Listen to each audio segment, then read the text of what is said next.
I'm Angela Palmer-Wackerly, an associate professor of health equity and social change in the Department of Communication Studies here at the University of Nebraska-Lincoln. Before we move on to today's talk, I want to let you know about the format of today's presentation. The presentation will last for about an hour, and then we'll have Q&A at the end for approximately 30 minutes. So feel free, as you have questions, to please enter them into the Q&A section, and I will be managing them to make sure that we can present them to today's speaker. So it is my honor and pleasure to welcome my esteemed colleague, Dr. Angela Cooke-Jackson, to speak with us today about her work focusing on community engagement and participatory design research among vulnerable populations. Dr. Cooke-Jackson is a professor of health communication and behavioral science at California State University, Los Angeles. She is also the co-director of the Intimate Communication Lab, which focuses on sexual and reproductive health communication research within intimate relationships. I'm also especially grateful to Dr. Cooke-Jackson for speaking to us today, as she's currently on sabbatical. As someone who was born and raised in Ohio, I'm excited to share with you that Dr. Cooke-Jackson received her Bachelor of Science in Organizational Communication from Cedarville University in Cedarville, Ohio.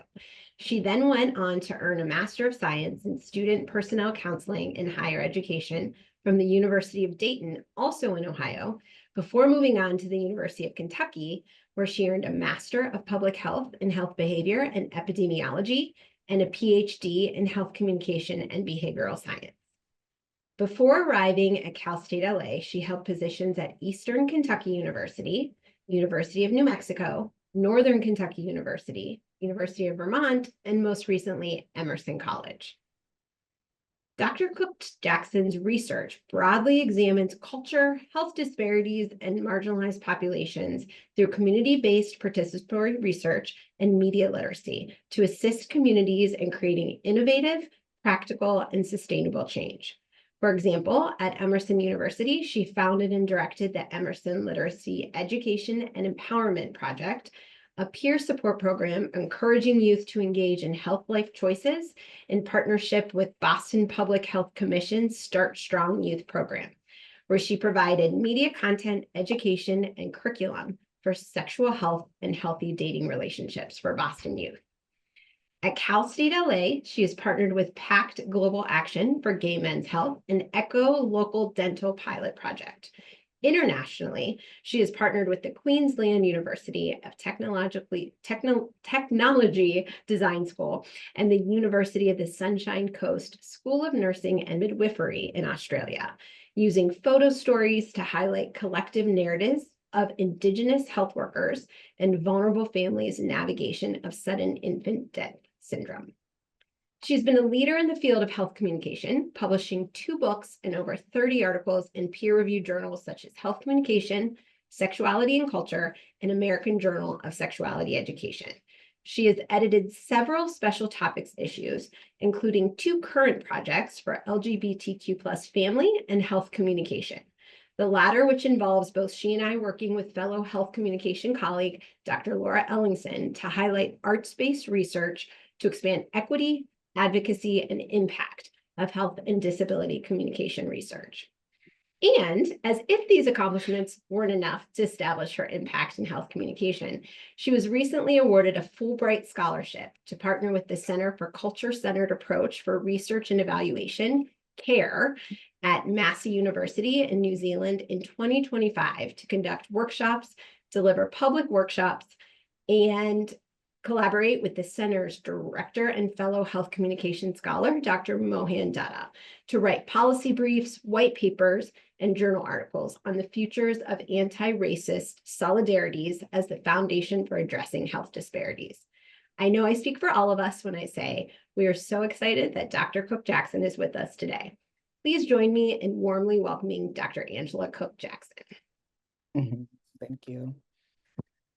Thank you. I fondly refer to Dr. Palmer-Wackerly as Angela 1.0, and my Angela is Angela 2.0 because we are both Angelas. It keeps me remembering who is doing what and who is talking. But I am so excited to be with you all today. and just to have a conversation with you and hopefully take a little bit of a creative journey into how I think about community engagement and participatory design research. And particularly, how does that impact and have a place marker when we're working with vulnerable populations? What does that look like, and how should we be thinking about it? So I decided to take a little bit of a different approach. Instead of starting with the research and the scholarship, I decided to start with the fun stuff. I want to talk to you about some of the wonderful opportunities that I have had, and I want to help you understand the why of me having those opportunities, what made me that person that had the opportunity to be in spaces with some of these incredible people, scholars, researchers, and communities.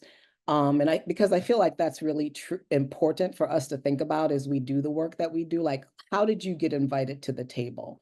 And then I want to talk to you a little bit about and show you some of the work that those departments or programs or institutions or communities have done.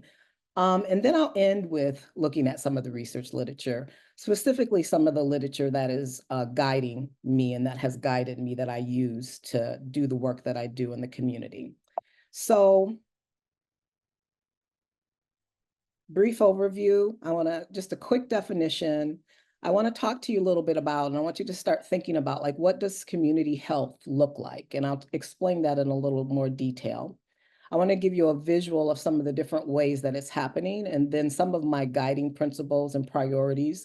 These aren't written down anywhere. They are not tagged in a book of any sort or an article. They are just things that I have thought about and had to be very conscientious of as I've gone into different communities.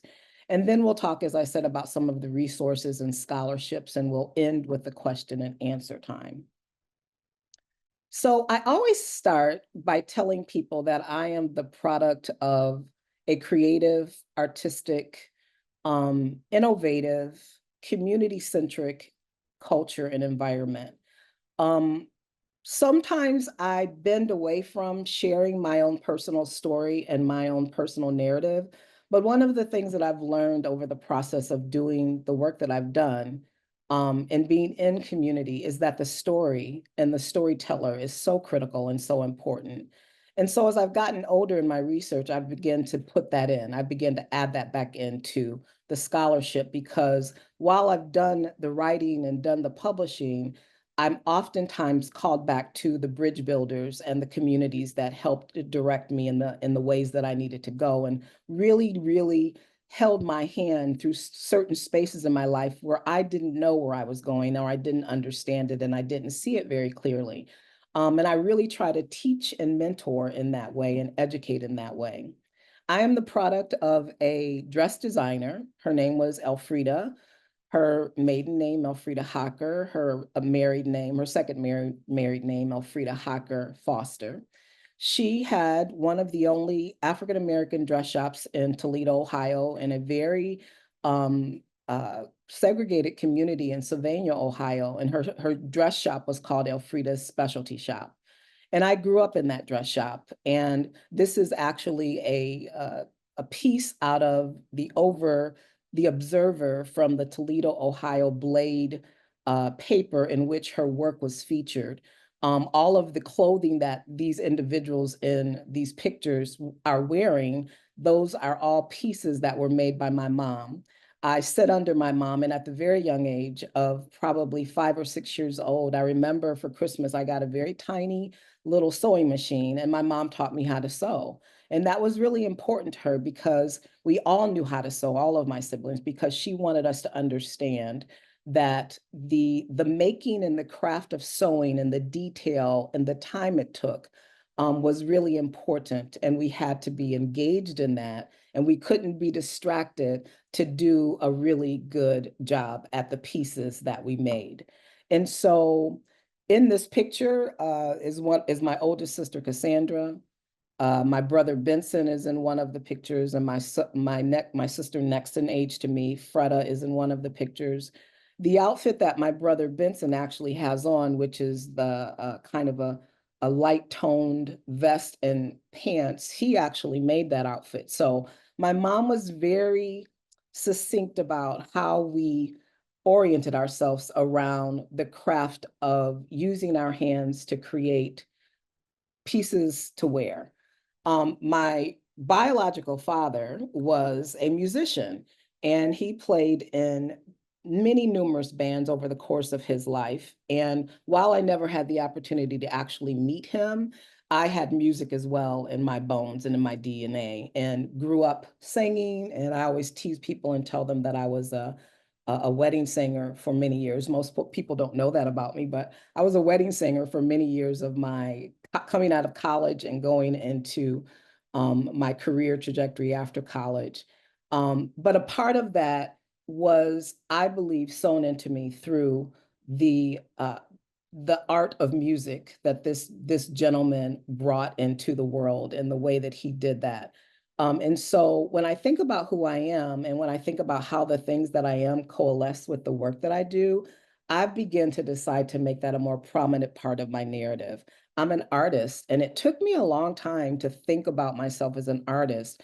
But when I began to look back at things that I had created, things that I had sewn, the music that I had sung, and the ways that I enacted with the creative in me, it became very important for me to acknowledge that and to think about why. It took me a long time on the backside to think about why I was in community the way that I was in community, and why I used the tools that I used in the community, which are very innovative, applied, engaging, conversational pieces that gets the community to think about who they are is a reference point. Why I did that came from my lineage, and I needed to give honor to that and to give respect to that.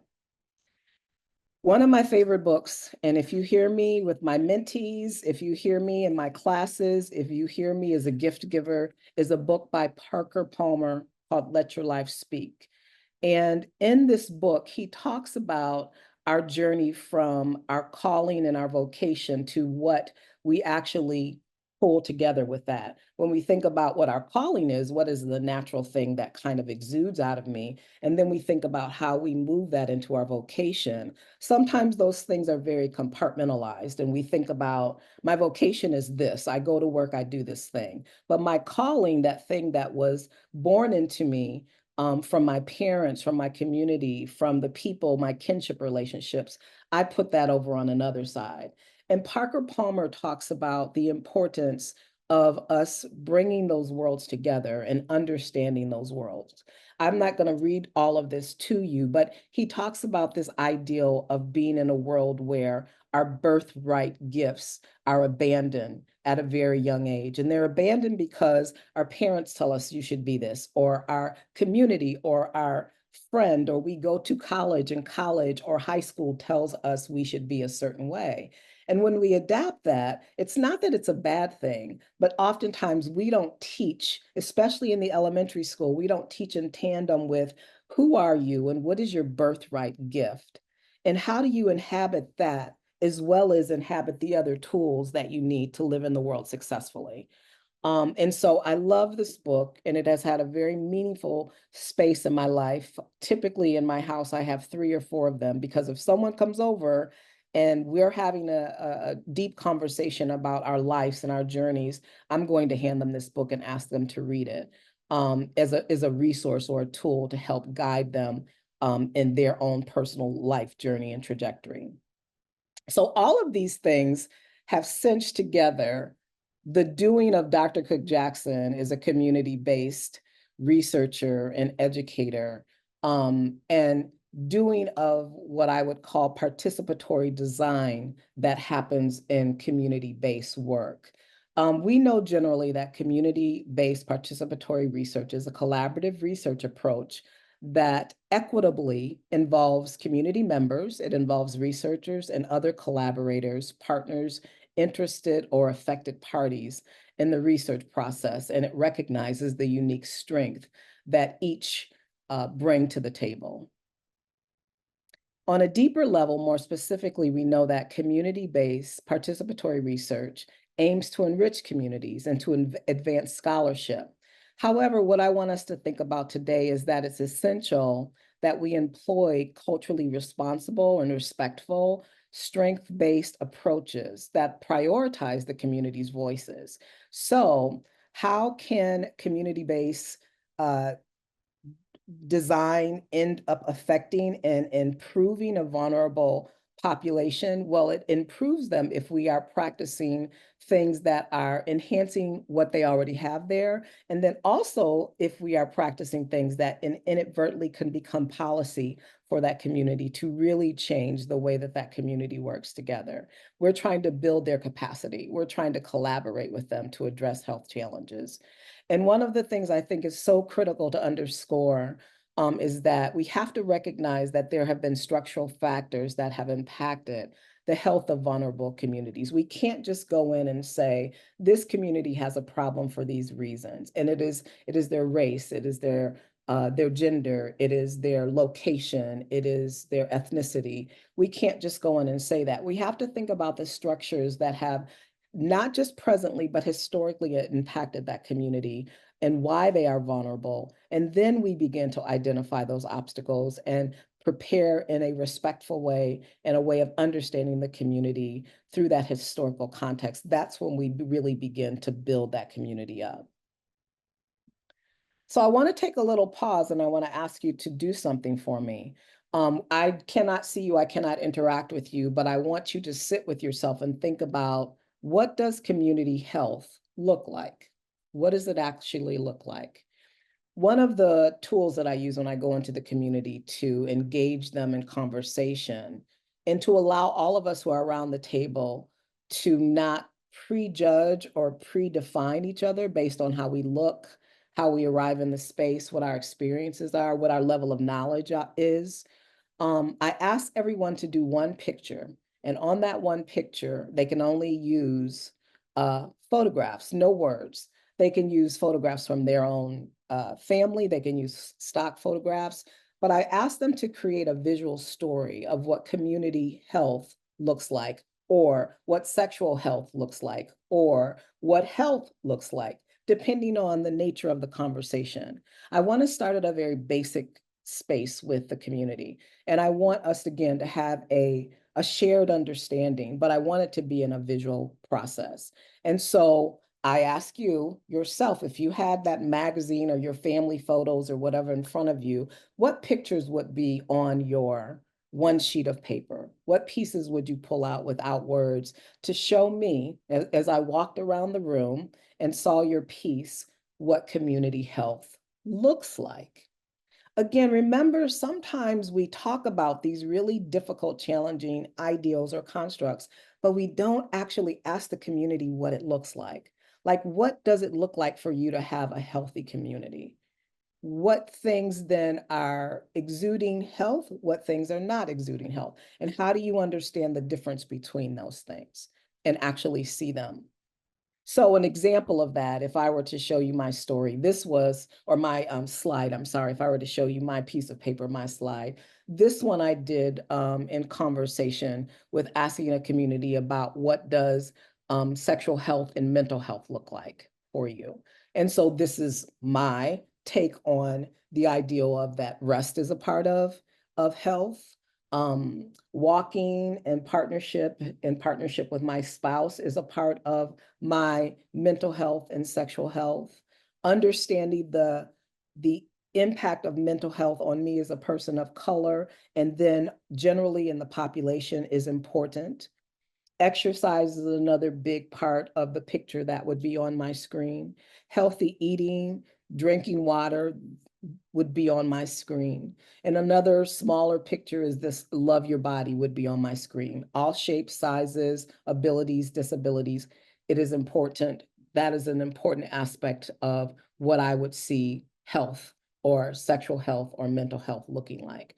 So as you think about your own picture and you think about those pieces that you put on it, what does it look like? And then imagine this being a practice that you could use in a space. You're more than willing to take it and use it to help a community have conversations together. One of the things I do with this is I actually ask if it's okay if we put them all up on the wall. And then I ask everyone to walk around the room and see the different things that are on different people's visual slide, and I call it a visual mosaic. And as people walk around the room, they begin to identify things that are similar to them and things that are different. They go, oh, I didn't think about that. Yeah, that's important to me too. Or I didn't think about like putting a picture of the farmer's market on here. That's important to me too. So we begin to build, or I should say, I begin to try to build alliances without the use of words. And then we're able to step back into a space and say, what were some of the similarities that were on everyone's piece of paper? What were things that were different that you noted that were not on yours, but they were on pictures that were on other people's paper? How do we begin to reconstruct a language and a way of seeing each other? Because now they see each other outside of color. They see each other outside of the restraints of their abilities. They see each other outside of the restraints of maybe some of the problems. And they don't come to the conversation with things as problems. They come to the conversation with, we have a lot more similarity than differences, and we collectively want to work on similar things. And then that is where the real work and conversation begins. So this is just a template of an exercise or an activity that I do that allows me to come into the conversation with folks to, my hope is to kind of lessen biases and lessen the stereotypes or the ways that we see each other and give us more pictorial visual context to work from. So I want to talk a little bit about some of the different ways that I have been able to have these kind of elaborative and engaging and iterative interactions in communities. And I want to show you 3 different ones. And then I'll show you at the end of these 3 some of the other things that I've actually been able to do. One of them was with Janine Young, Dr. Janine Young and her team, as well as the Aboriginal Torres Strait Islander community of health workers via, and Dr. Young is at the University of the Sunshine Coast in Australia. A second one is through a organization in Cambridge, Massachusetts called Sister to Sister Community Conversations. The last one is one that I am very, very involved in, which is called the Emerson Literacy Education and Empowerment Program, or ELEAP, which was co-founded and co-directed by myself and Dr. Paul Mihalidis. So I want to show you a little bit of each of those.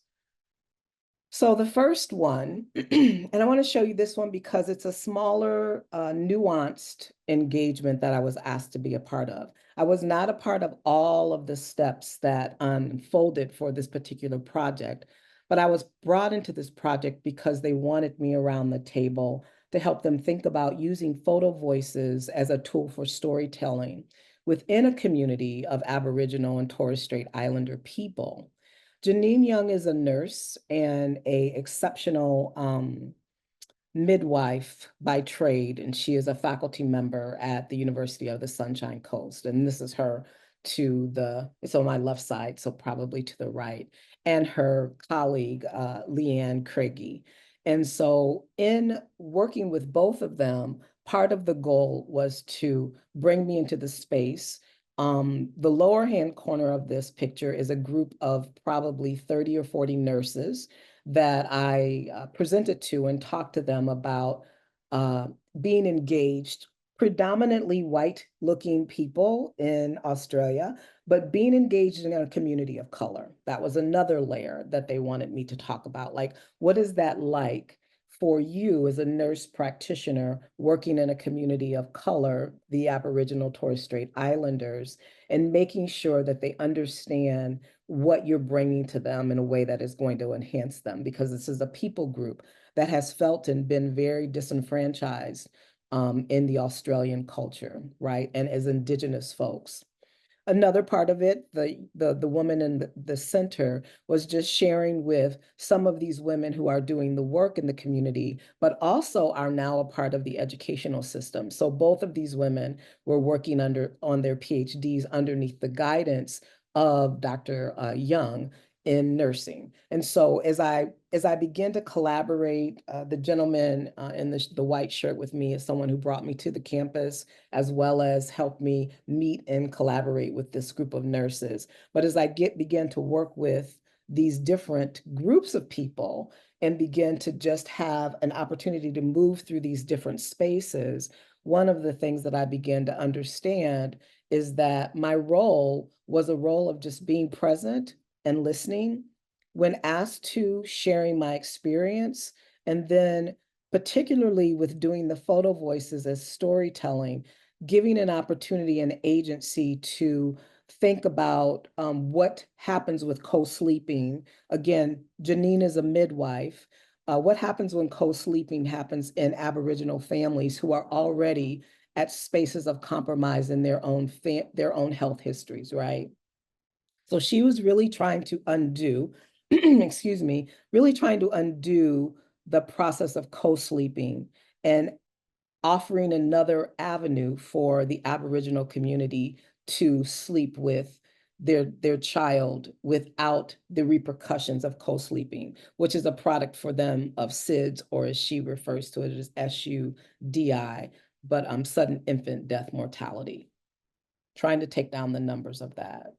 One of the things that we bent into very strongly was some of the cultural values to promote this current health ideal that Janine had.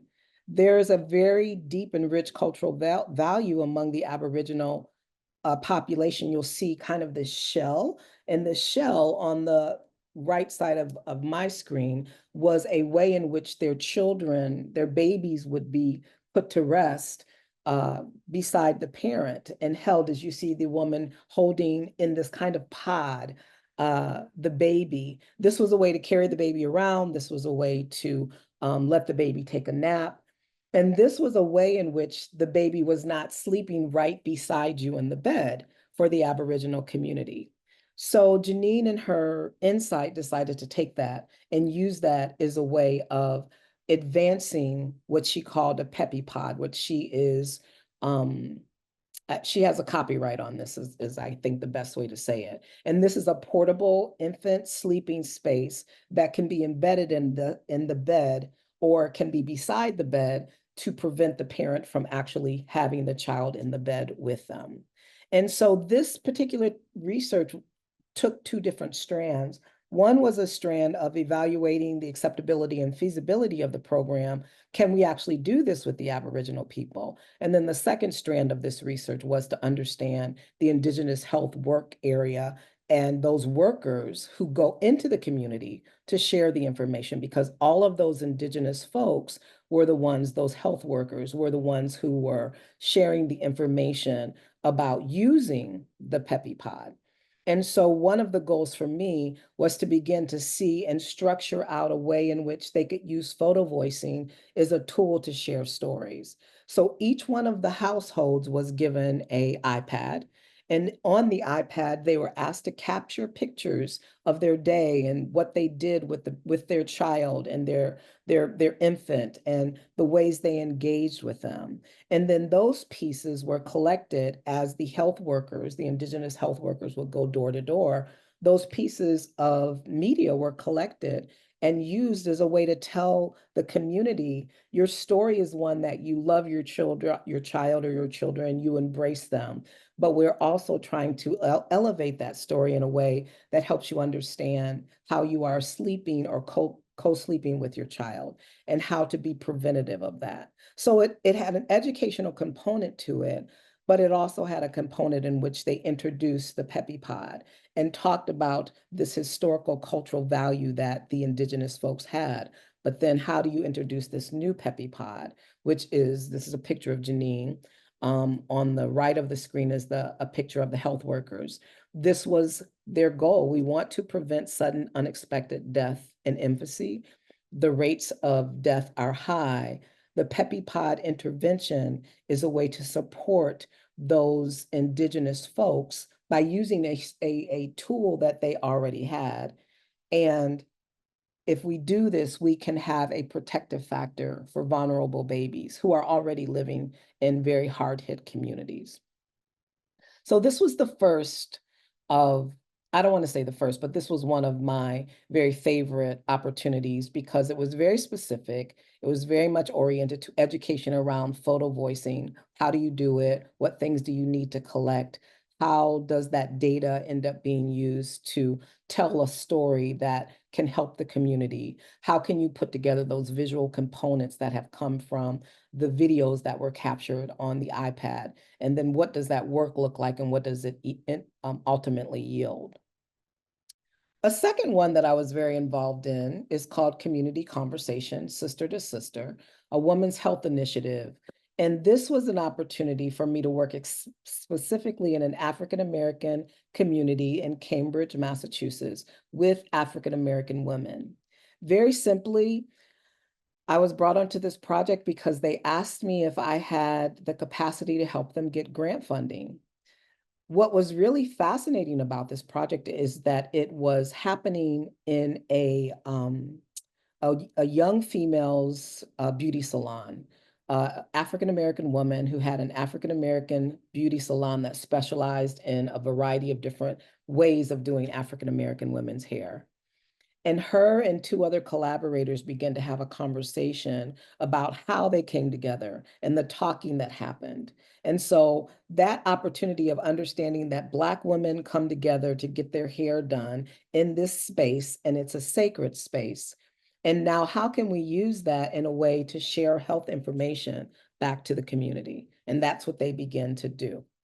What they didn't do or know how to do was to get funding for them to actually get grant money to make this program work so that they could feed people, so that they could talk to people, so that they could use the beauty salon as a caveat to have those conversations. So they wanted to build that out, and that's when my role came into play.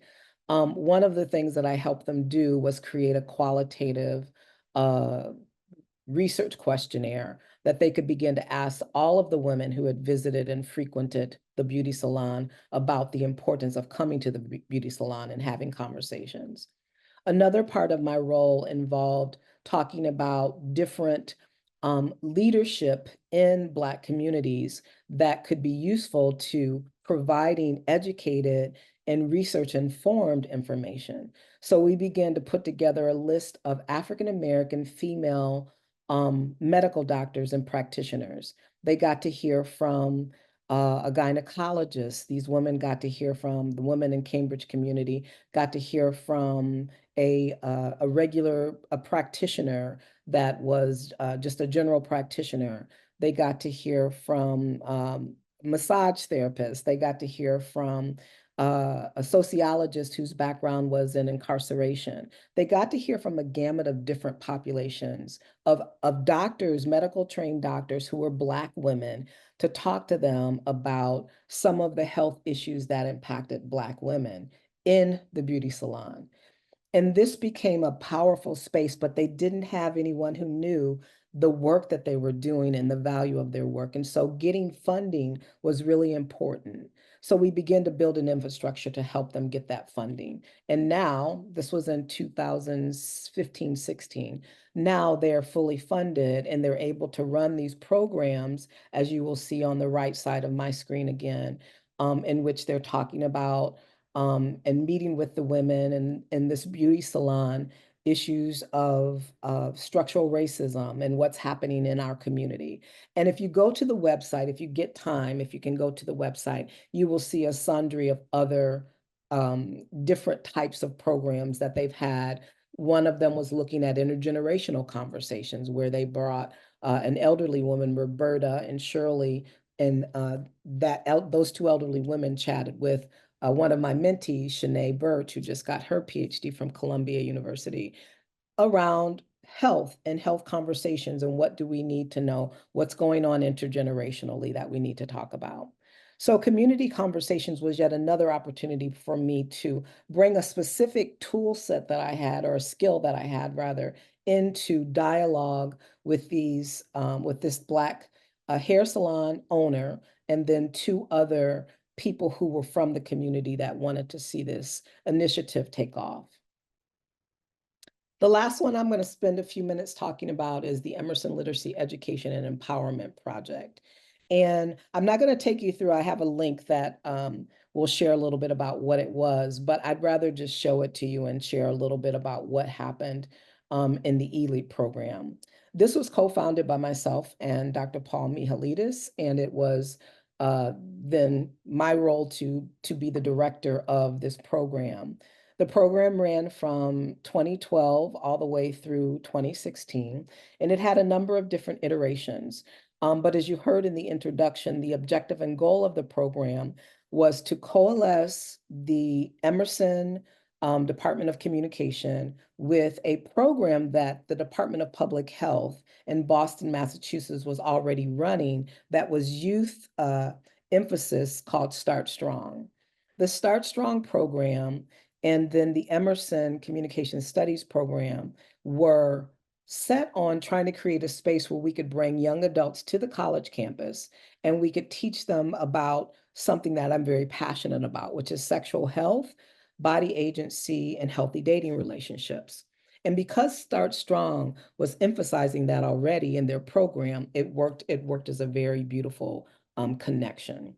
So every summer for anywhere from 3 to 8 weeks, a collective of students, high schoolers, would come to Emerson College.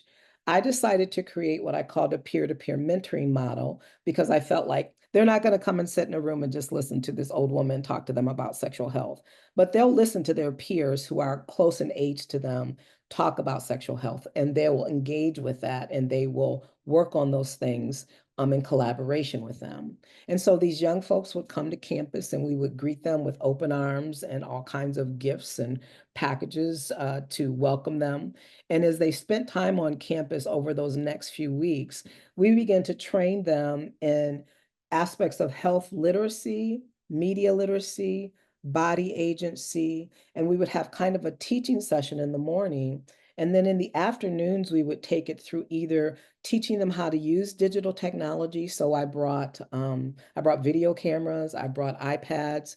We asked them about sexual health and healthy dating relationships in their communities, what things were problematic, what things were working really well. And we began to have conversations with them about how do we build an infrastructure for you that's specific to you and your peers that will help you be better as you negotiate your relationships, your own personal sexual health, and your own body agency, as well as engaging with media and media literacy.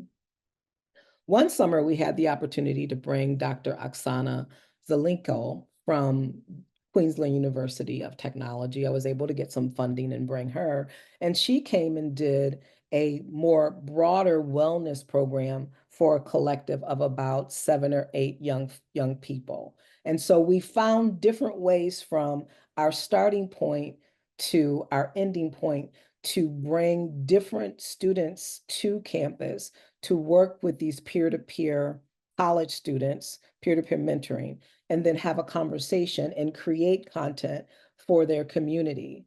What was so powerful about this program is that for the next year, the Start Strong program would then go into the community and they would educate younger folks about sexual health, body agency, and a sundry media literacy, some of those different things. And so they became trainers being trained by their peers, college students, to go into their community and train their fellow younger folks. So they would go from grade school to grade school to grade school, teaching them what they had learned during this program. So this program was a beautiful opportunity through different avenues to bring different scholars. We did another year, 2016, where we did a gaming media literacy program. So we worked with the engagement lab at the Emerson College.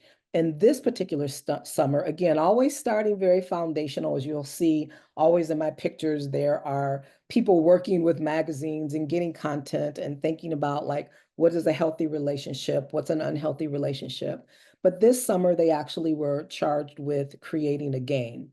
And each team of these young folks to the left of my screen were coming up with ideas of games that they could create. And we'd always take it back to the community. We'd have them do a little trial error with their peers to see if it worked. And then we'd come back into the lab and we would rework it and restructure it. The folks that are in the front aisle and one young man standing to the left are all college students at Emerson. And I still work very tightly with all of these students, even though I'm no longer at Emerson, because they became a part of my own mentoring structure and became a part of the work that I currently do. So each summer, we took an avenue that was different, but in each avenue, we decided that we wanted to make sure that young Black, Brown folks in the Boston communities of Dorchester, Mattapan, Roxbury had a deep understanding and knowledge that they could actually facilitate and train their peers on what it looked like to have healthy dating relationships, what it looked like to have media literacy, what it looked like to have health literacy. We decided that we could take those hard to access terms and get them out of the book and actually bring them into a space for these young people to do it in their community. And then the power that came out of it was what we began to find was these young folks began to have their own sense of agency, because not only were they becoming teacher trainers, but they were teaching and training things that were meaningful to them in their communities. And so this became a beautiful caveat of just education and imparting knowledge.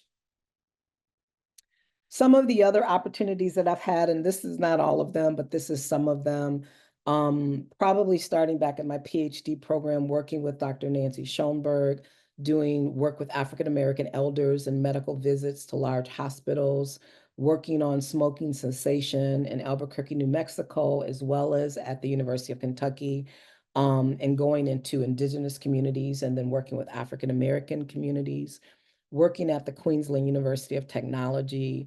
You might know Michael's name is a big media literacy person and does a lot of work with young adults, access to use of media in Queensland. So working with this partnership was really, really important. University of Sunshine Coast, as I mentioned, and photo voicing. I'm currently working with the Ponce Health Science University and School of Medicine with Dr. Flores Caldera, and Dr. Rubinsky and Kavita Schwan are working with me on this, where we're looking at menstrual health in adolescents with from Puerto Rico, using a similar model as the ELITE model to get them in communities, get them talking to the young women, talking about menstrual pain. Um, Dr. Flores came to me because she is a microbiologist in endometriosis, so she does bench research. And one of her concerns was that the young women weren't understanding menstrual pain, and she didn't have a way to help them um, understand the nature of endometriosis and how that plays into menstrual pain. And so we had a conversation, and she happened to come to a presentation that I had for in the Department of Public Health. And in doing that, she began to ask me about some of the work that I was doing, being able to help her now over time create content through IRB approved qualitative data collection, but then also iterative participatory design work within her community with these young girls has been very helpful. And she's yielded a lot of beautiful insights and data and publishable work, but actually tangible conversations with these young women that have really changed her way of thinking about how she educates the Puerto Rican young adolescents around what endometriosis is. So that is a current project that I have happening right now as we speak. So you're like, so Dr. Cooke-Jackson, you shared all these different things with us, and we have a really great understanding of all of these three different jobs or work that you've done in the community, I should say. What are some of your priorities and some of your guiding principles? And again, I'll say this isn't published anywhere, this isn't written anywhere, this is just inherent in me as a person and thinking about my journey and thinking about being in an African American community for some of my young life and what that felt like when someone would come into my community and how I looked at them, as our young folks say, as they were suspect, they're sus. I don't know who you are. I don't know what you're about. I'm not sure why you're here, or why you think I need to learn this, but coming to a place of genuine engagement and involvement with the community became such a critical part and has maintained that in my life. And those are some of the guiding factors that I live by. I think about, did the community invite me to participate or to the space or to the table? I often think about these times because we're oftentimes centered around tables. I think about these times around the table with the community. Was I invited in, or did I push my way in? If I push my way in, then it's very likely that that community is going to be suspect of me, and they probably don't want me there. And they probably are thinking for themselves, like, what was the agenda that got you here? What policy, what problem, what issue did you see our community having that you came here? Now, I very rarely will go into a community, whether it's small, working with a researcher, all the way up to something that I'm the brainchild for like eLeap. I won't go into that community until I have a strong sense that that community has invited me to the table, that they've opened it up. I always feel like I think about it like I'm a vampire. And when the door opens, you have to invite me in. And if you don't invite me in, I don't get to come in, right? So it's an invitation. It's important. And welcoming me in means quite a lot of responsibility on me, not on the community. Another thing I think about is, do I have the capacity and the time to listen and center the community's story? Doing community-based participatory design research takes a lot of time. And for those of us who've lived in the world of scholarship and who are very much about getting scholarship done, getting it published so that it then becomes on our track record to move us through tenure and we're on this process, community-based research might not be the best thing for you, or might not be the thing for you right now. It's not that you shouldn't do it, but again, if you're honoring the community and the voice of those members of the community, you have to stop yourself and center their narrative and their experiences and everything that different ones of the community are saying before you decide to jump on to the ideal that you have or what you want to do for research. Another thing I think about is, will my presence strengthen the community and leave them in a better space? Is it actually a tangible, be it tangible or intangible, resources that I'm providing? And also leave it so they're not codependent on me. I always feel like it can be a problem if I give the information to the community and they don't get to exercise it and enact it for themselves, that they have to come back to me and go like, how did you do that again? Or what did you do? I think the community should be emboldened and empowered so that if I leave that community, given the resources that I've helped them with, they feel confident in doing them and carrying them through. And again, sometimes that means in the work that I've done, I've had to stay in the community a little longer to make sure as I transition out, the community feels comfortable and capable. Community engagement can be a lengthy endeavor, as I've already said, and rushing is not an option. So you have to think about the long game. And then last of all, one of my guidelines is, am I unknowingly or knowingly making assumptions about the community? They are underserved, they are marginalized, they are disenfranchised, et cetera, because of their location, their race, their sexual orientation, their age or disability. We all know that. We'll go into a space and we see some of the problems of the structural problems of the community. We see some of the racial dynamics of the community, and we immediately begin to make these assumptions about them, sometimes that fall into our stereotypes. I try as much as possible, I'm not always successful, but I try to remove that and I try to see the people and I try to ask those people what they feel are their needs and what they feel are their dilemmas that the community is having that they want to see changed, so that as I go into that community, I'm prepared for whatever I hear and I'm comfortable in whatever I hear to move it forward. So when community sees that, when they sense that, they view you as insecure and they want something that is real. These are some of my guiding principles. So the research, I'm not going to take very long here. I'm going to close in about a minute now. But for me, the research and the resources, I put them on the backside because they are a part of the chronicle of books that I've built the chronicle of resources that tangible resources that I've used and kind of delved into to understand what my process is and why my process looks the way that it looks. They are very much a modge podge of different things. They are not, I don't want to say that they're set up in a scholarly research academic brain space. They are things that I've come across that have really been meaningful to me and have served me really well. I use parts of them, not always all of them. And then sometimes even in using parts of them, the field guide to human-centered design, I recognize the author, I recognize the company that it's from, I recognize some of the basic tenets of that piece of work. And so I put a splash of decolonizing methodologies, research, and Indigenous people into my work because what that book talks about and the work that that author is doing is trying to help us understand how do we dismantle some of these kind of normative, I want to say normative, heterosexual, very flat ideologies of how we work in our communities. How do we as people of color bring what we bring into the community in a way that understands the depth and the richness of what's happening in that particular area? Innovating for People is another piece, Handbook for Human-Centered Design, that I really enjoy, and it has some wonderful ideas in it. But again, like I said, I will oftentimes go back to my decolonizing methodologies because I want to understand on a deep level what's happening in that community. A piece that I highly recommend you read, and I use a lot in my public health classes, is a piece called The Gardener's Tale by Dr. Kamara Phyllis Jones.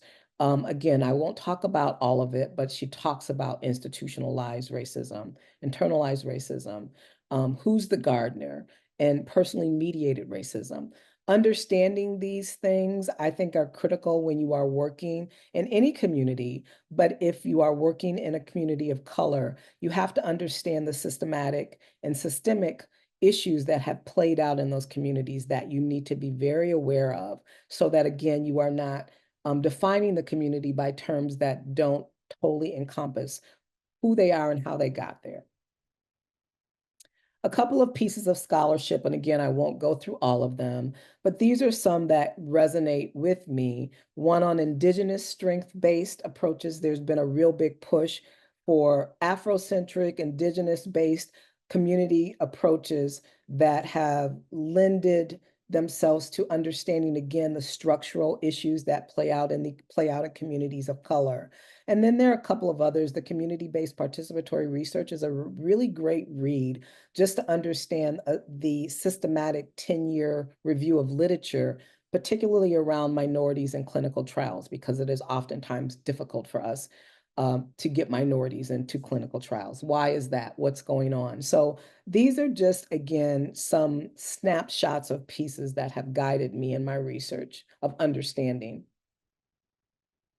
I live in and breathe by, because of the way it's set up, and until someone creates something different, the socio-ecological model, because I think it lays the groundwork for visually being able to see that the individual is very much immersed in their community and public policy. And how do we then understand and unpack that so we can be successful in helping the community members arrive at what they need to arrive at? The terms of central, the term central, sorry, to culture and healthcare are also terms that I abide by. Having awareness, cultural brokering, being competent, having cultural safety, having cultural sensitivity. These are all terms. And again, I believe the slides will be provided to you, but you can read a little bit about them. I'm always coming at this through the lens of what is the culture? What is the history of these people? Why is that history such an important part of the fabric of who they are? And then how do I, as the researcher coming in, make sure that I'm very aware of that and I'm bringing I'm bringing into practice what I know is important for them as a culture. This means for me, sometimes I go in and I spend days just asking questions and being quiet and listening, and asking more questions and being quiet and listening. But I feel it's critical, again, if we're going to do this work, that we have to be present like that, because over time, the culture really respects it. They appreciate it. And I'll end by saying I'm a part of the co-director of the the Intimate Communication Lab, that is run by myself and Dr. Valerie Rubinsky. Dr. Rubinsky was a master's student of mine at Emerson College, probably back in 2012, I believe. And we've been the dynamic duo since that time. One of our ideas and one of the impetus for us was to create this space where we could come together and collaborate with other scholars, and also do a heavy-handed amount of mentoring and helping young people moving through their trajectory, whether it be their creative trajectory or whether it be their professional career, academic trajectory, to mentoring them. But then also, one of the underlying objectives of the lab is to have a space where we're collaborative of um, different bearers of knowledge. One of the people in the team is a dancer and works on Broadway. Another person on the team is a curriculum specialist. I wanted to have different people in my head. And Dr. Dr. Rubinsky would probably agree. We wanted to have different people in our heads as we thought about the work that we did, because we wanted it to be applied. We wanted it to be interactive. We wanted it to be an iterative process of learning, and we wanted it to go out into different spaces, to help different population groups. So it's fun now to begin to see us work on other people's scholarship and come to the table to help them do the work that they want to do in an innovative way, that really supports them and supports their community. So if you go to the Intimate Comm Lab, you can see a little bit of our research, our team, our work on memorable messages. Um, and to that end, that is all of it. That's me in a box. As what's my favorite artist says, or my favorite comedian says on the show, he's like, I'm in a box.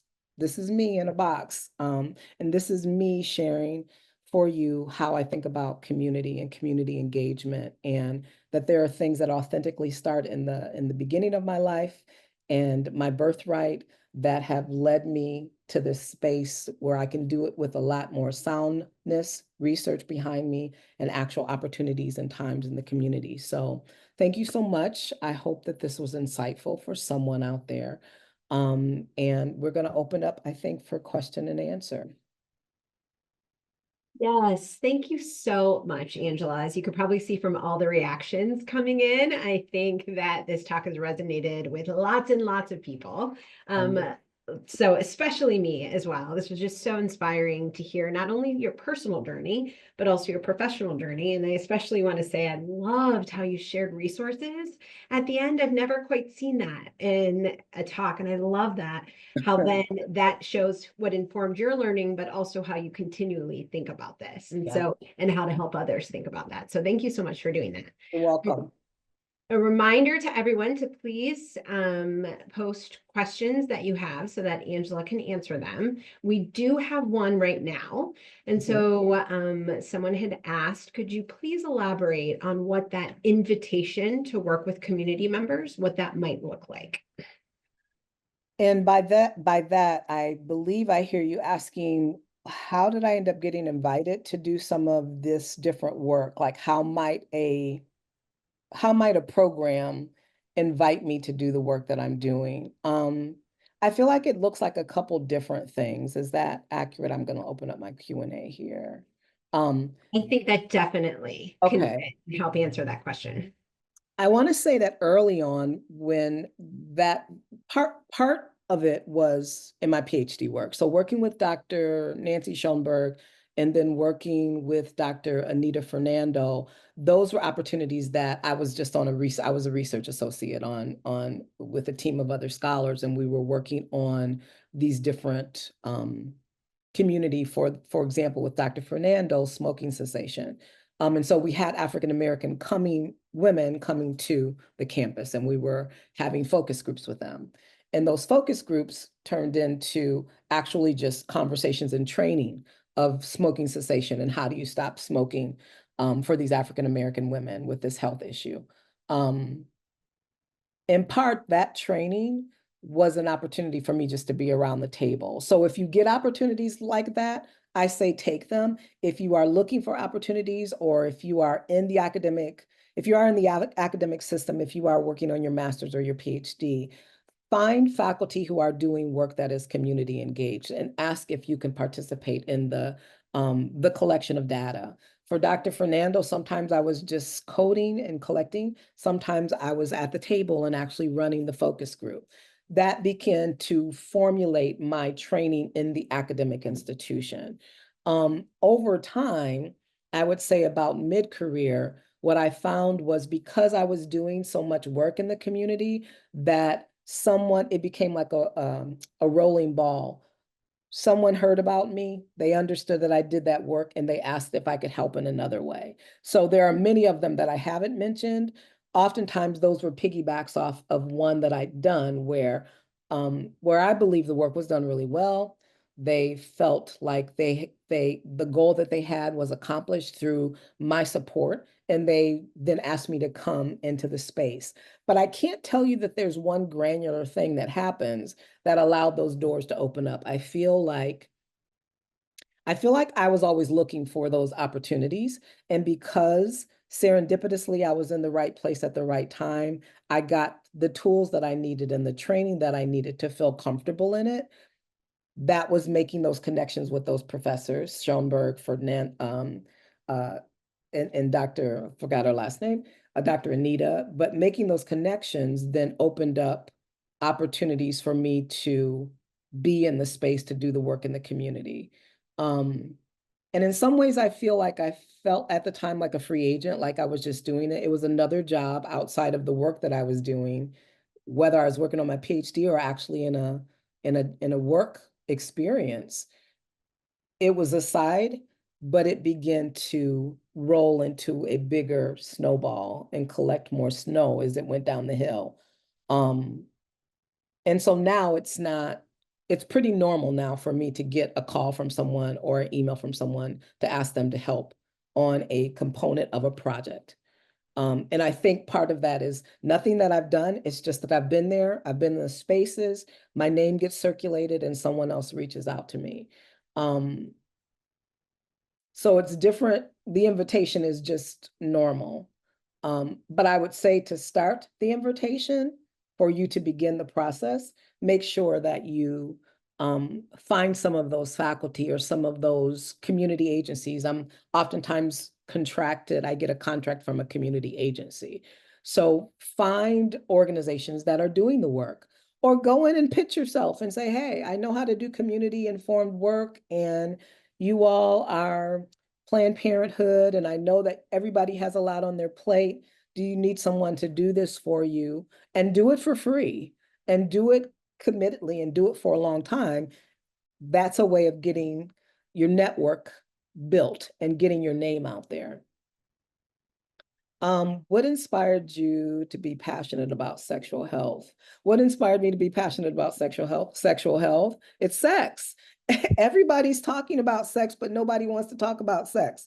That's always what I think about. And we have sex and we do sex, but we won't sit and talk about the act of it and how we felt and what was happening in the process, and how we do it when we have a disability. No one wants to talk about it, but it's happening every day. Somebody's having sex right now. And it's like, why won't we talk about this? What is it? That was my leading question, to be very honest. Why won't we have conversations about this? Because the research shows that, particularly, I'll be very specific to people who identify as female. That's one specific area of my research. The research shows that when that female person feels more oriented around her own body agency, her own sexual health, meaning how her body works and how she engages in sex, from everything from orgasm to masturbation to menstruation to all of the other caveats. When she feels seen and heard and understands those components of her life, she is a more holistic and healthy person. I want women, I want men, I want LGBTQ populations, I want people who are living with disabilities, I want them to be satisfied with the ideal that it's okay to have conversations about sex and their sexuality and their sexual health without feeling harm from it or feeling frustration from it or feeling not seen from it or feeling unheard or feeling like it's a problem. And it just, I was always kind of very, very early again in my career, I was very fascinated by the fact that everybody's having sex, but no one wants to talk about it. Why? What's going on? And that's where my questions started way back when. You'll see some of my earlier pieces are with Dr. Mark Orby um, and a couple of other scholars. But like that was kind of the very simple statement that was floating through my head.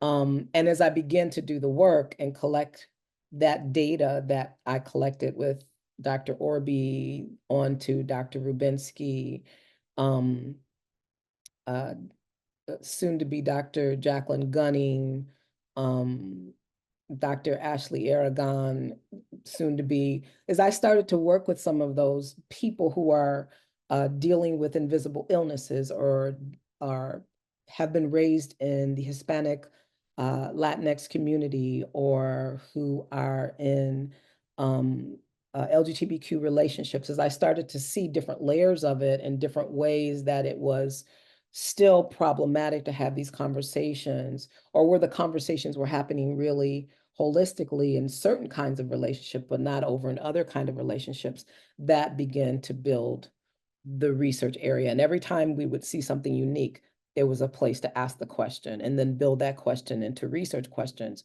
that could be asked and published. And so for me, one of the things that I've tried to do is write about that. I feel like my writing and my way of being is very simple. I don't want it to feel overwhelming as a scholar, and I want it to be accessible to others who folks aren't coming to our research journals to read our work. That's a very selective population of people. And I like that it exists, but I also think about like who else needs this? So that then inadvertently that turned into my community work. These teenagers need this. They need to feel body agency. They need to know what media literacy looks like. Um, Media literacy and sexual health, something as simple as what are you accessing and when, and do you know how, do you have a healthy diet or an unhealthy diet of accessing this media content? Do you know how to get away from it and give yourself time to do other things?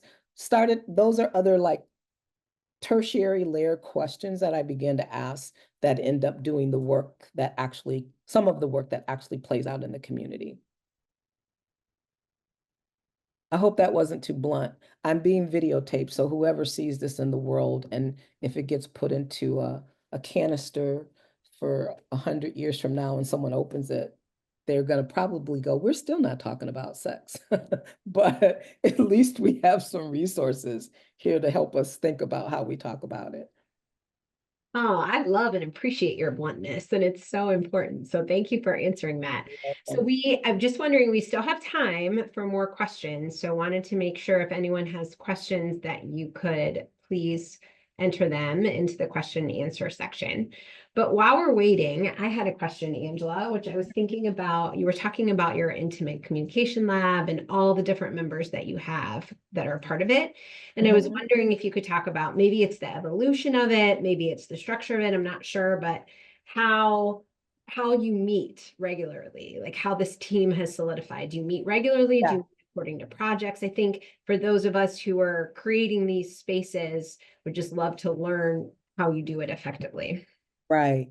We meet, I would say we probably try to meet every 3 months or so, maybe every 4 months, but that's not an imperative. We are all on a texting chain together. So when something important happens for one or the other, whether someone gets something published or someone is in our dancer who is a choreographer, if she's getting something, if something really important is happening, we celebrate that. So we celebrate birthdays, we celebrate events, we celebrate publications, we celebrate all of that in our text chain. I would say our meeting collectively is more about projects that we're working on. So if I'm working on a project with, for example, soon to be Dr. Gunning, myself, and Kavita, as well as Dr. Rubinsky, are working on a child parent toolkit for sexual health and sexual agency. How do you talk to your child about their bodies and body agency and sexual health? And so we're creating an actual toolkit that we'll send into different people's homes and have them test them over the course of a few months. So we meet more frequently, and we meet at different sections when things get done. First, we collect the data. We find out parents do say, yes, there's a struggle and it's hard to talk to my child about sex. And this is from like a 5-year-old to a 10-year-old. These are some of the issues that I had. We get all that data, we read it, we look over it, we code it, and we come back together and we meet again and we talk about like what things will be a part of the toolkit. What do we want to send to them that are interactive things that they can do with their child? And then we hire a visual content person and they create some fun pieces for it, coloring pieces. So we're meeting very frequently. And I say very frequently, as the work gets done and there's a need for us to come back to it, then we have that meeting. But as a collective, I would say not so much, because for me, in some ways, that intimate comm lab space is a holding space for our scholarship and our research. And if we're not working on a major project altogether, it's there. I don't see a necessity for us to have to like come together and meet. But if we're working on smaller projects, which is happening currently, then those collective of 3 or 4, we're meeting almost every 3 months and or reaching out and saying, do we need to meet? Do we have enough content to meet now? Part of it is a collective space to even feature, like right now we have 2 PhD faculty members who are on the website. Part of it is a way to feature their work, but also bring those who would come to the site to understand the collective goal of us as a lab. So some of it is showing that face of the lab, and it's not so much about us having to meet together. I don't ever want to, like, for me, I don't ever want to overtax or overwork um that collective of folks, but I do want to bend into their expertise. And when different projects happen that involve their expertise, then I bring them, we come together, we come to the table. I love that. Thank you. Yeah. And then as the mother of a 10-year-old, when is that toolkit coming out? Yeah, it's getting done. It's getting done, and I will be reaching out to you. Yes, I would appreciate that. That would be wonderful. Definitely.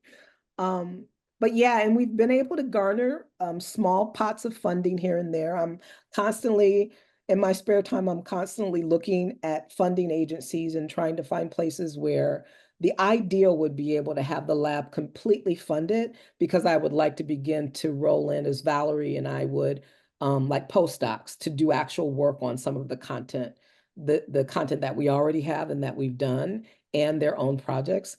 But yeah, we'll get a pile of money and then we'll turn it around and like, okay, let's create this with it. So we're very, to your question, Angela, we're extremely intentional without trying to overwhelm those folks who are a part of the lab, because some of them are working on their PhDs now, and some of them are, um, my one of them, Taylor McMahon, McMahon is fully into her work on Broadway right now. So, but she does all of the website stuff. So we'll meet what needs to get done, and I don't know. I've always been super keep it real. I've always been very very simple in the way we do things and very grounding, wanting them to be grounding. And they all have full access to me. They can contact me at any time to talk. They all have full access to Val.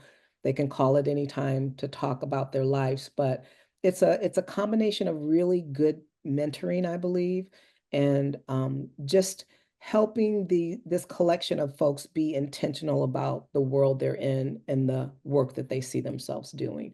That's really the base of it. And so it's like, let's make a lab that features our work, but also is a space where you can come into it and nobody's naysaying, no one's telling you you're not good enough, no one's telling you your research is not valuable, your contribution.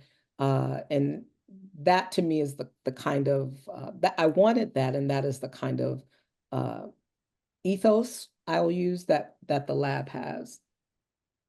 Thank you for sharing that. You're And welcome. we have a few other questions that came in, but so one of them is, how has incorporating your personal story into your academic identity affected your conversations with fellow academics and communities? So basically, what has changed since Yeah. you began to do this? Um, Honestly, again, keeping it simple, I just feel like I wanted to be real and I wanted to show up real.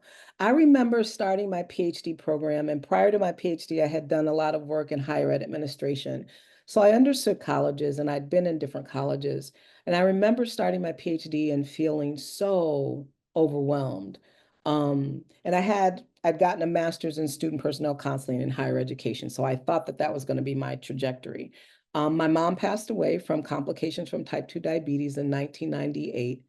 It was a serendipitous moment in which I can still remember being very struck by her illness, the way she'd communicated her illness in our family, which was very thorough.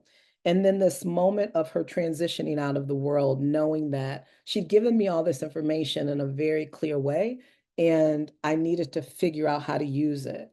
But I remember my PhD program, and not that it was a bad space or people didn't get that, it never brought that in. It never brought my lived experience into the conversation. Um, Yet I went with the desire to work on my lived experience. I was interested in how type 2 African American mothers with type 2 diabetes communicate to non-diabetic daughters, because that was our household. And I wanted to see if that was being replicated in other ways. And so again, I had a master's, but I'm new to research. I'm new to health communication. I'm new, and I just wanted something to help me pair all that together. Um, I didn't fully get it, and I constantly doubted myself. Am I smart? Can I do statistics? Do I understand these theories? I remember Dr. Derek Lane spent so much time with me helping me understand theory construction, epistemology, ontology, and then getting to a point in my career where I was like, so now why am I using this? What is this for? So I was always asking, and I've always been this curious person. I was always asking these questions of myself and trying to find what was it in the system of academia that fit for me. And so that began to help me, again, the Let Your Life Speak book, it began to help me kind of slough off all this extra stuff and ask myself, like, Angela, who do you want to be in all of this? I think if you talk to people who know me super well, they'll say she's super real and she's going to tell you how it is. And she's going to remind you that the institution is set up for this reason. And these are the things that you have to accomplish in it. But don't forget who you are in the process. And that in that space is where I begin to really make sure my story of my life, met with my story of my academic trajectory, and that I felt comfortable in it. And that's not for everybody too, though, Angela. Everybody isn't built like that. Everybody's not built like me. And I've said to some of my mentees, I said, I feel like I'm a certain flavor, and having me in your life is not going to be for you and for everyone. And I am okay with that. There are very specific ways that I move through the world, and I am okay with that. But I saw in my family, like I said, I never got to meet my biological father. I saw these things in my family that were really complicated, and I never knew how to talk about them, but they were an important part of who I was. And I decided that I was not going to hedge around them, that I was not going to be uncomfortable talking about them, that they just were. Um, and that everybody had something in their family that is hard, is challenging, is makes you feel like that outsider. And again, if we would talk about it, it's like sex. Why won't we talk about this? Um, and it doesn't need to be a conversation of that's a deep conversation, but it's a reality that is a guiding part of who you are. And I think that's kind of a big part of it. And I feel like as I've moved through the situation, being in classrooms with as a professor, when I hold that out, I get more truth from my students. I get opportunities to talk about anxiety they're having or illnesses that they're having, or how do we work on this when I'm struggling with this mental health issue, right? So, um, again, very simply for me, I just needed to be real with myself, and that inadvertently turned into me being real with others. And it doesn't mean it's always easy. It just means that that was the decided way that I wanted to move through the world. Just real quick, COVID hit hard with all of us. It hit hard with all of us. And I think it changed us. And I also think we still, as a culture, a country, a world, we have not taken time to grieve around what happened during COVID. But when COVID hit, I remember waking up from a dream one morning and I was so sad. My heart was so heavy. And I remember just going like, who am I? And like, what am I going to contribute? Like, what am I going to contribute? Because I'm trying to figure out how to talk to my students who are Latinx and Asian diaspora. How am I going to talk to them about this grave harm? Because they're emailing me and they've lost family members.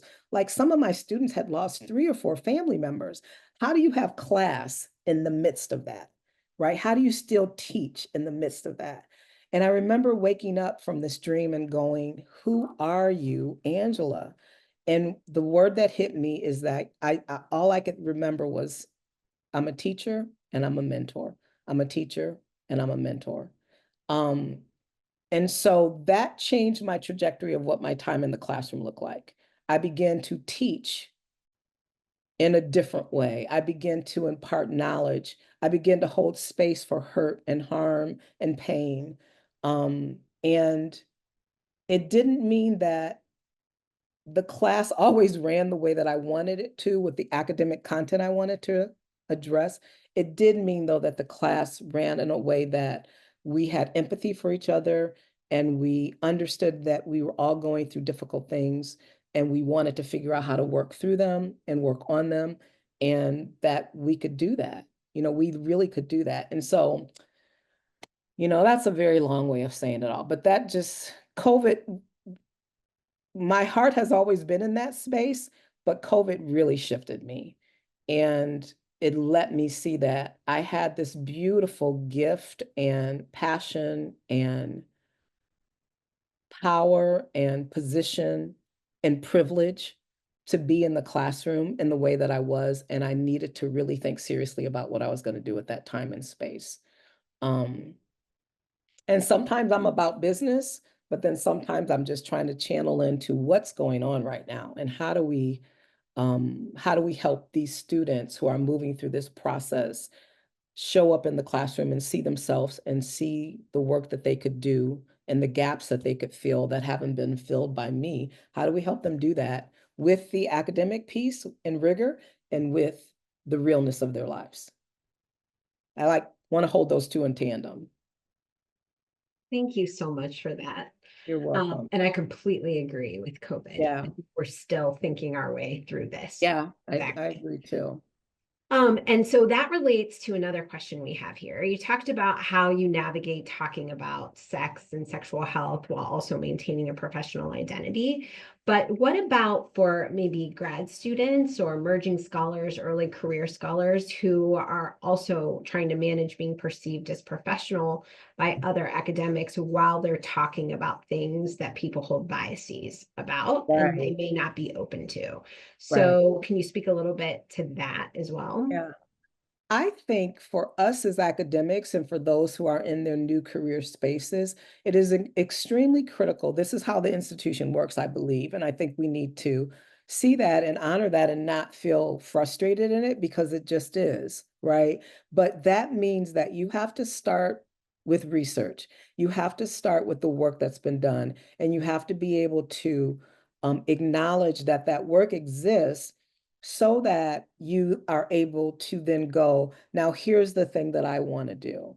I feel like, and one of my, I mentor, but I have really good mentors too. One of my mentors shared with me that if I'm going to go in and present my claim, and this particular mentor was by trade or an academic career trajectory, a debater and a debate coach. If I'm going to go in and stake my claim, I have to have the research to back up why I believe what I believe. I have to ground it in something. I can't just come out of my mouth with some sort of accusations or claims. I have to ground it in something. And so I think I say to the young scholar, I have the privilege right now, today, when I present it, to flip it. I gave you all the work, and then I gave you the scholarship last, right? That's time. That's I have the legacy now, and I've given the time, and I'm allowed to do that, I believe. Um, and that time, my brain just popped. It's tenure, it's publishing, it's all of these different things that we've decided to do that lay the groundwork for us to be where we're at now. But I'm at a different place than I was as a young scholar. And so as a young scholar and a new scholar and a new researcher and new to the system, I'm always telling my those young folks, what's the research telling you? What are different ways that the research is telling you about what you're doing? What are the contra ways that the research is telling you about what you're doing? Like it's not important, it's not valuable. Like know all of it, know the full span of it. And I oftentimes, again, if I'm mentoring, I'm like, I'm making you get Mendeley or notability or something. I want you to keep folders of this scholarship. I had a big box and I had printed them all out and I had all of that stuff in my huge big carrying box that I got at a Staples, right?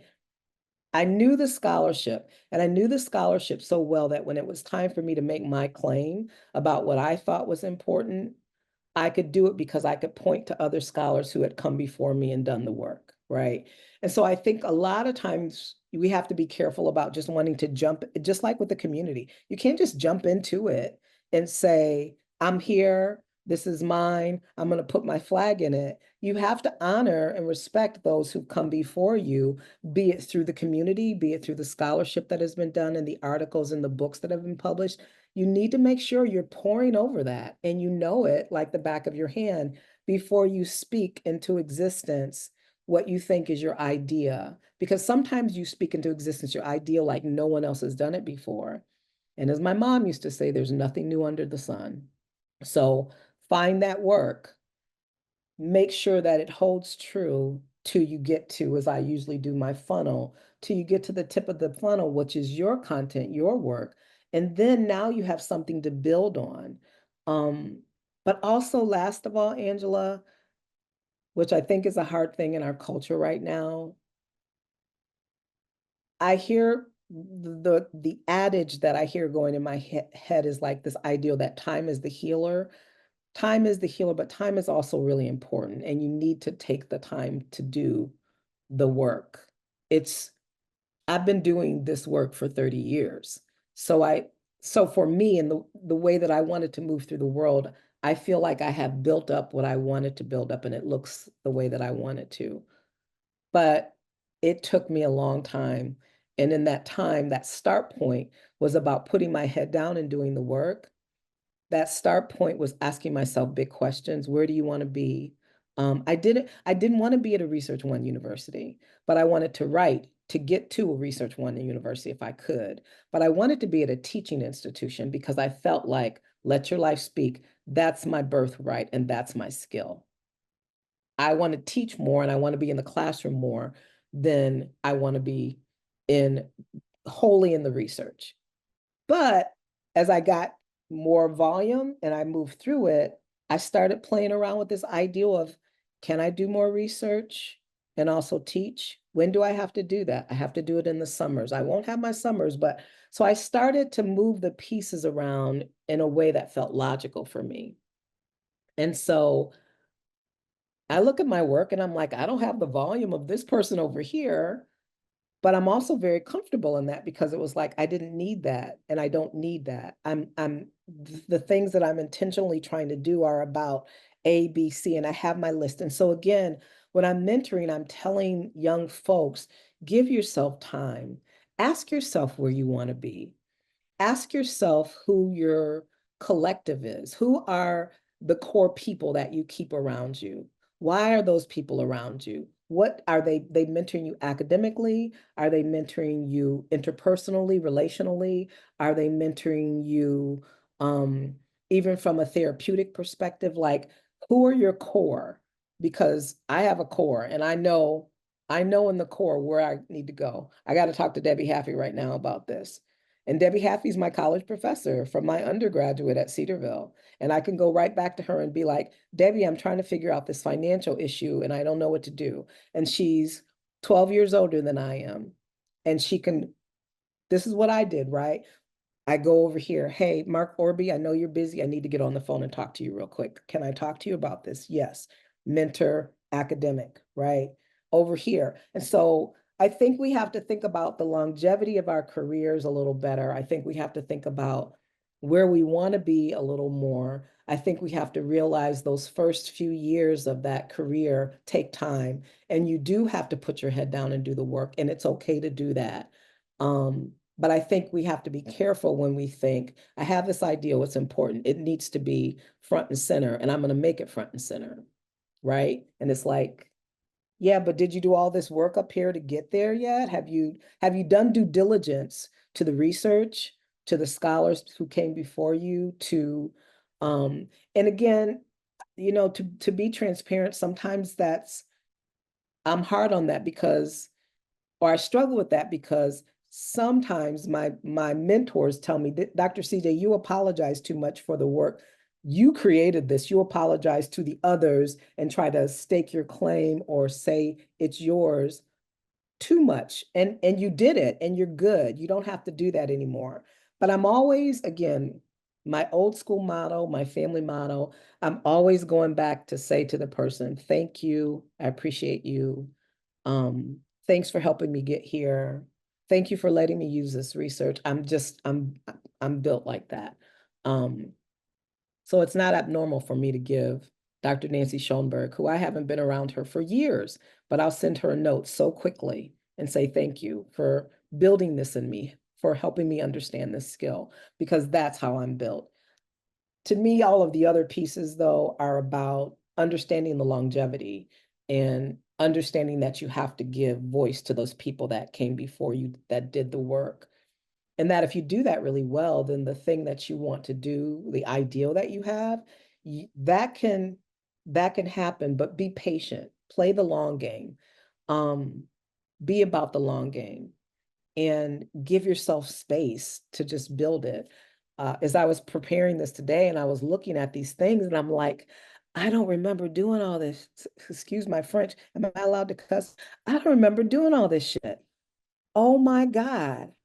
I did do this, right? But I'm blown away because it's so much stuff. And I'm trying to figure out where and how I did it, but I did it. But it's been years, and every year looks different. And every time I turn back to do it again, it feels a little easier. It takes time. You have to play the long game. And I feel so passionately about this. We got to start loving ourselves. I love myself. I like myself in all my body sizes. I like myself in all my haircuts. I like myself as I'm aging. I like myself in my relationships. I like the people that I am in relationship with. I like how I am when I show up to play tennis or get on my roller skates, or I just, I want us to find more kindness and love for ourselves, even. And again, that holds true in all of it. That was a voice that started with me as a little girl. My mom would wake me up every morning. And again, I'd never met my biological father. There could have been reasons for she felt bad about this. I don't know. I don't even know her reason. But every morning, I'm not kidding you, my mom would come into my bedroom, wake me up with her strong Estee Lauder perfume on and say, baby girl, you are fearfully and wonderfully made. There's nobody like you. And that was my guide for the day. And so when I would hit bumps and things would happen and I would feel like somebody or something didn't like me, I was like, my mama said that I'm fearfully and wonderfully made, right? So that becomes another part of I know this conversation is totally off of community-based work, but that becomes another conversation about who you want to be and how you want to show up as a researcher. My first few years, it was hard to like myself because everyone was telling me that I wasn't doing the work right. I had to keep coming back and reclaiming it. But Angela, you're fearfully and wonderfully made. No one's going to do this like you. And then it got a little easier and a little easier and a little easier. Um, but at first, that narrative that my mom gave me was hard to live in when I got into the academic arena. And I know and have talked to so many of my master's and PhD students who feel that same way. And they say it differently. This professor wants me to use this. And I was on the phone probably with 3 different mentees last week who are just finishing their writing exams, and now they're getting ready to write their PhD, their proposals for their PhD. And there's a struggle with how they identify who values their work. Are they important? Is their work important? And so I think one, we have to like ourselves, but we also have to understand that you are on this journey, and it's very internal, and feels very isolating, especially if you're in the academic arena and you're moving from the master's, the PhD, into the tenure job. It feels very isolating and very alone. You have to confide in yourself. You have to find a sense of being in yourself and a sense of worth in yourself. Because if you don't, then you don't have the curiosity to do the work that you want to do. You end up getting that gets hijacked. Somebody tells you it's not valuable. You can't go into a corner and crumble. You have to go, hey, my work is fearful. I am fearfully and wonderfully made. My work is important. I got to build everything up right, and I have to go through my due diligence, and I have to play the long game. But this is important work, and it needs to get done. And again, if you talk to the folks who I mentor, I'm adamant with them about that. They'll get on the phone with me and in tears, CJ, and I'm just like, wait a minute, this is your journey. You need those people to hinge you in, but this is yours. How are you going to do it? How do you want to do it?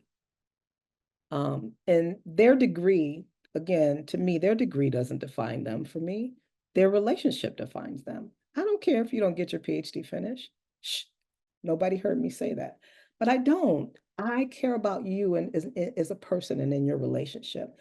That PhD is a product of something you chose to do.